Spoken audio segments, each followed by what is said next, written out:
Hey, salut à tous! Aujourd'hui, on se retrouve pour une nouvelle vidéo.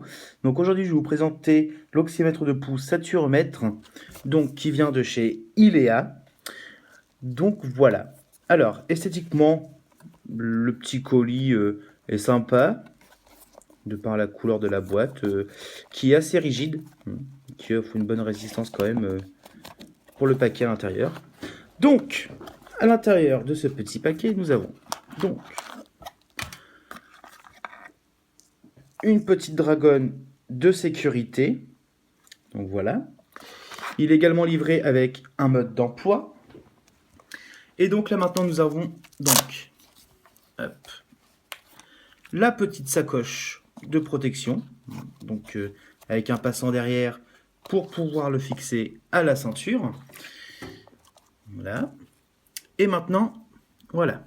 Donc l'oxymètre de pouls saturomètre, donc qui vient de chez Ilea. Esthétiquement, il est plutôt pas mal. Donc les finitions sont très bien faites et il est très simple d'utilisation. Donc je vais vous faire une petite démonstration et ensuite je vais vous parler des caractéristiques de l'oxymètre. Donc pour l'allumer, il n'y a qu'un seul bouton. Donc il suffit d'appuyer sur le petit bouton On qui se trouve ici. Il s'allume. Voilà. Finger out. Donc maintenant il faut insérer le doigt. Donc voilà. Donc il va prendre les pulsations et il va calculer l'oxygène dans le sang. Donc voilà, donc pour une saturation d'oxygène, c'est l'idéal, c'est entre 95 et 100%. Voilà, et donc à côté, vous voyez qu'on voit les pulsations cardiaques. Donc, vous avez 10 niveaux de luminosité et des petits réglages. Donc, il faut appuyer une nouvelle fois sur le petit bouton. Et vous voyez que le graphisme change. Voilà. Donc là, hop, ça dépend de la position du doigt, sur quel doigt on le met, dans quel sens. Comme ça. Voilà. Une fois que vous enlevez votre doigt, il ne le détecte plus, finger out, il va s'éteindre tout seul, il va se mettre en veille. Hop, et voilà, là il est éteint. Donc maintenant je vais vous parler un petit peu des caractéristiques de cet oxymètre de pouls. Donc, cet oxymètre de pouls saturomètre est très simple et clair à utiliser. Il a plusieurs caractéristiques.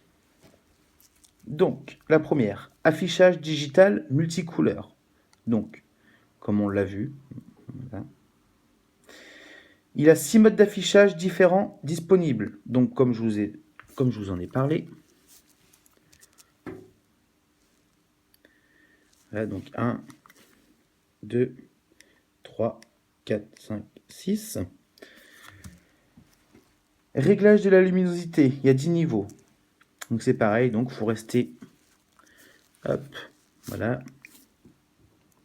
comme ça. On reste appuyé dessus, et on va voir que là-haut, il y a BR 6, 7, ça augmente, en haut à droite. En fait, c'est la luminosité. Donc, comme je vous en ai parlé, la mise en veille automatique, dès que vous enlevez le doigt. Il a le contrôle automatique du niveau de la batterie. Donc ça veut dire qu'une fois que vos piles commencent à être déchargées, sont plus assez puissantes pour l'oxymètre, vous allez avoir un petit voyant qui va clignoter, qui donc va vous annoncer que les piles sont bientôt HS. Donc la petite bandoulière, hop, fournie avec, donc la petite dragonne. 2 piles LR08 fournies, donc hop, c'est des petites piles comme ça, donc elles sont fournies avec. Hop, si j'y arrive.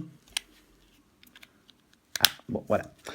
Hop, donc le petit mode d'emploi et nettoyage très simple. Donc c'est-à-dire que si jamais votre appareil, je vais l'allumer pour voir la petite lumière. Donc voilà. Si il est un petit peu sale, vous prenez un petit coton de tige humide ou alors avec une solution alcoolique dessus et vous nettoyez tout doucement dessus. Voilà.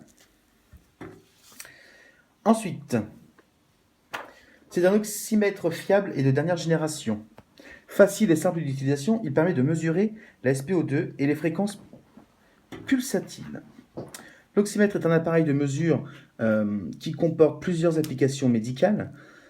Il permet de mesurer la concentration d'oxygène, donc l'O2, dans le fluide sanguin de manière non invasive. Donc voilà, donc ensuite, également appelé l'oxymètre de pouls, il permet la détermination du nombre de pulsations cardiaques par minute. Donc c'est ce qu'on a vu tout à l'heure. Une fois que vous mettez votre doigt, voilà. Donc là, c'est l'SPO2, donc la saturation en oxygène. Et là, le rythme cardiaque. Le mécanisme du dispositif est constitué d'un capteur SPO2 fonctionnant par balayage infrarouge. Seul un contact avec la peau, l'ongle, suffit pour permettre à l'appareil de prendre les paramètres nécessaires. Donc l'utilisation du saturomètre est simple et pratique. Il est compact par sa forme, vraiment compact. Donc à tout type de doigt, il se fait. Hein. Vous voyez qu'il se règle. Donc il est pratique, léger. Il pèse environ une cinquantaine de grammes. Avec les piles. Donc avec la petite pochette, il est facile à transporter. Un voyant indique, comme je vous l'ai dit tout à l'heure, que les piles sont faibles. Et l'oxymètre s'éteint automatiquement lorsque aucun signal n'est émis pendant plus de 8 secondes. Voilà. Donc, on va passer un petit peu dans les descriptions détaillées des fonctions du saturomètre. Donc, petit 1, type d'affichage, c'est un écran à LED. Donc, 2, SPO2, plage de mesure entre 70 et 99% la saturation en oxygène. Comme je vous l'ai dit tout à l'heure, entre 95 et 100, c'est parfait. En dessous de 95, bon, c'est un petit peu plus gênant, mais bon. Précision plus 2% entre 80 et 99%. Donc la fréquence du pouls, petit 3, plage de mesure, entre 30 et 235 battements par minute, précision. Voilà. Donc on peut le régler en indicateur de graphique en barre. Donc ensuite, la puissance requise de pile alcaline AAA LRD3 fournit consommation électrique moins de 40 mA. C'est les petites piles comme je vous ai montré. Donc sa dimension en longueur, il fait 58 mm, en largeur 32 mm, en hauteur 34 mm, pour un poids de 50 grammes, les piles incluses. Voilà. Donc les conditions relatives à l'environnement. Température d'utilisation de 5 à 40 degrés. Donc en dessous de 5, les résultats seront faussés. Et entre 40 degrés, plus de 40 degrés, c'est pareil, ça sera un peu faussé. Donc la température de stockage, entre moins 10 et 40 degrés, et moins 40 degrés, pardon. Température ambiante, 15%, 80% lorsqu'il fonctionne. 10%, 80% lorsqu'il est rangé. Donc voilà. Donc la déclaration, l'EMC de ce produit est conforme à la norme 1EC 60601-1-2. Performance de la mesure en dehors des conditions optimales. Lorsque l'équipement des tests est nécessaire, test de l'oxymètre de pouls, l'onde du pouls est disponible sans défaillance lorsque l'amplitude de l'onde du pouls de simulation est de 0,6%. Capacité de résistance aux interférences et à la lumière ambiante.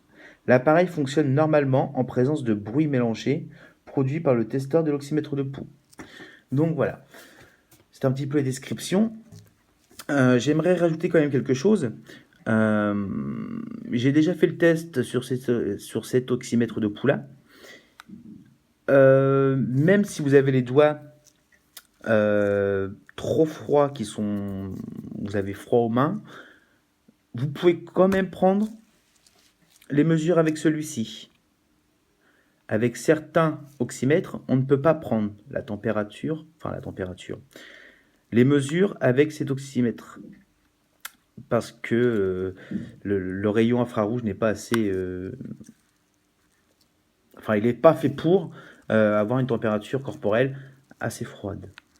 Donc, si jamais votre l'oxymètre de pouls ne détecte pas ou il y a un dysfonctionnement. Chauffer un petit peu les parties, les extrémités.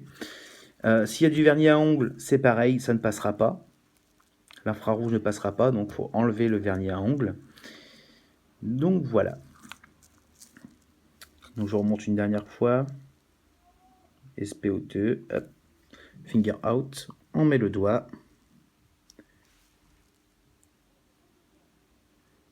Donc là, on a une sorte un petit peu d'un ECG. Hein. Donc là, vous voyez, en taux d'oxygène, je suis à 98 et battements par minute, oui, entre 97 et 98. Donc là, hop.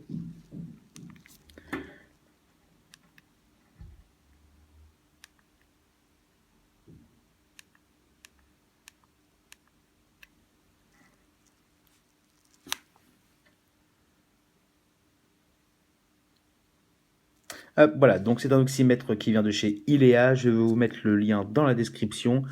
C'est un super produit. N'hésitez pas à aller sur leur site pour voir ce produit et je le recommande vraiment à l'achat car c'est un outil, j'ai envie de dire presque indispensable, que ce soit pour la maison ou les sorties à l'extérieur, même pour les coureurs. Hein, c'est toujours bien de pouvoir savoir le taux d'oxygène dans le sang et le rythme cardiaque.